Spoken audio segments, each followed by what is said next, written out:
This portion of the news is brought to you by Sun Oil Limited, fueling growth for people. Welcome back. Today marks the official start of the Royal Bahamas Police Force Fire Branch's 12th Annual Fire Safety Awareness Week. And to commemorate the occasion, firefighters recently staged a special training session for Sun Oil attendants and were presented with a check from Sun Oil in support of the week's activities. Fire Awareness Week, which started on the anniversary of the 2002 Nassau Straw Market Fire, is themed Empowering the Disabled for Fire Safety. Sun Oil executives indicate that continuous practical fire safety training is important for their company because the service stations have volatile fluids which can easily lead to emergency situations where staff would be required to respond quickly. For the year, the Police Fire Service Division responded to 1,200 calls, surpassing last year's record of 1,100 calls.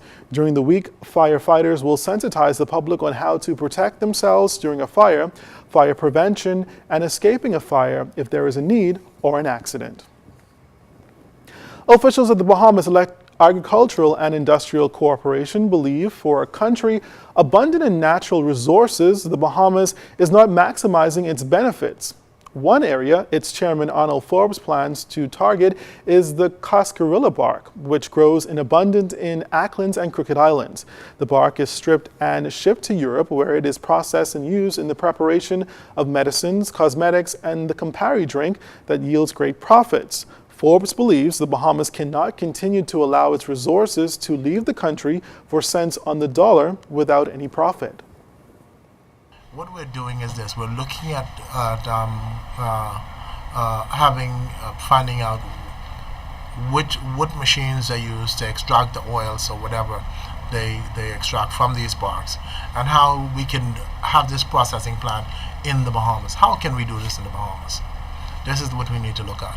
The Bahamas is rich in natural resources, but we're not benefiting like we can from these natural resources. What we do is we send these natural resources overseas, and we have Europeans or whoever benefit from the end product and really make the real money off of the product, whereas we only make payments off of it. He celebrated his 70th birthday last month, but this morning, Prime Minister Perry Christie made a special visit to Camp Road Ministries to extend birthday wishes to Centerville constituent Leonora Nixon Neely. Today is her 70th birthday, and the Member of Parliament for Centerville believes it's important to take time out and visit Nixon, who has supported him for decades. The Prime Minister then sealed his greetings with a kiss. Loyalty is the hallmark of her life. I have never once had her speak to me about anything personal for herself.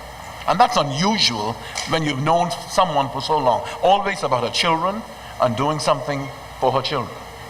And I had to come here because she was just so special. Mrs. Neely is happy to be alive and thankful for the visit from the Prime Minister. She also shared her secret for long life. I was glad to have him, because I was with him from 1977. Give their life to the Lord and they trust God. And there's the Bible says, trust in the Lord with all your heart, lean not to your own understanding. In all thy ways acknowledge God, and he will direct thy path. He said, fear God, and I fear God, and I trust him. Well, that does it for this portion of news. Stay tuned, though. Sunday Sports is up next with Julian Gibson.